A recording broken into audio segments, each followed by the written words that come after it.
Hello guys, शिक्षा मित्र में आपका स्वागत है। तो आज हम पढ़ेंगे पी, एनपी, एनपी हार्ड और एनपी कंप्लीट प्रॉब्लम किसे कहते हैं। सबसे पहले P problem. P problem means polynomial problem. आज अब इस जानेंगे कि ये क्या है।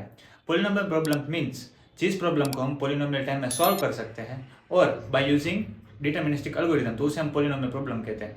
तो सबसे पहले हमें ये जानना पड़ेगा कि पॉलिनोमियल टाइम क्या है और डिटरमिनिस्टिक एल्गोरिथम क्या है।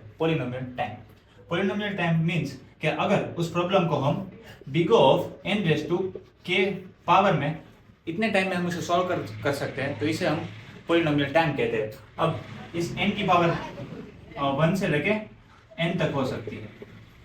अब हम जानेंगे कि डिटरमिनिस्टिक एल्गोरिथम क्या है। डिटरमिनिस्टिक एल्गोरिथम मीन्स कि हमें हर बार पर्टिकुलर इनपुट लेना है और उसमें हम एल्गोरिथम में पुट करते हैं तो हमें सेम आउटपुट मिलना चाहिए और इस आउटपुट पर रीच करने के लिए हमें सेम स्टेप्स फॉलो करने चाहिए।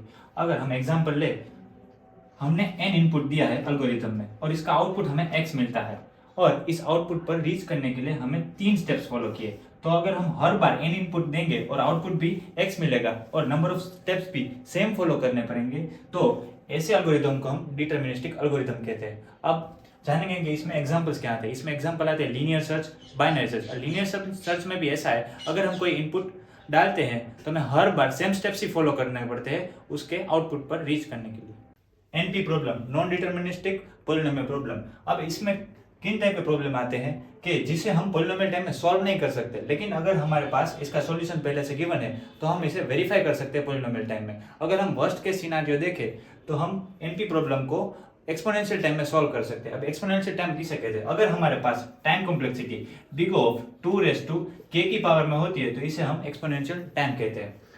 अब हम सुडोकू का एग्जांपल समझते हैं। तो इसमें हमें क्या करना होता है, हमारे पास 9 बॉक्सेस होते हैं जिसे हमें 1 to 9 नंबर से फिल करने होते हैं। हमारे पास हर एक बॉक्स में हमें आंसर गेस करना पड़ता है, लेकिन अगर हमने एक बार आंसर गेस कर लिया और फिर आगे जाके वो गलत हुआ तो हमें फिर से पूरी प्रोसेस रिपीट करनी पड़ती है। तो इस तरह हमें देखें तो इसमें नंबर ऑफ अटेम्प्ट बहुत ज़्यादा लगाने पड़ते हैं, तो हमारा जो टाइम कॉम्प्लेक्सिटी है वो एक्सपोनेंशियल टाइम में चला जाता है।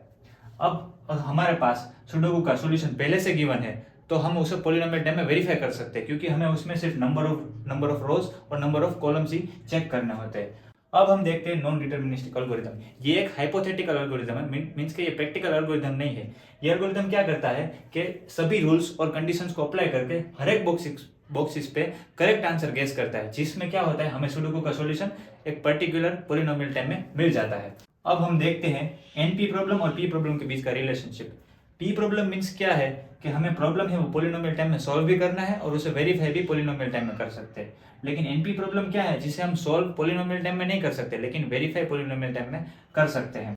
एनपी हार्ड प्रॉब्लम है वो हार्डेस्ट प्रॉब्लम है सॉल्व करने के लिए, और ये एटलीस्ट एनपी प्रॉब्लम जितना तो हार्ड होता ही है।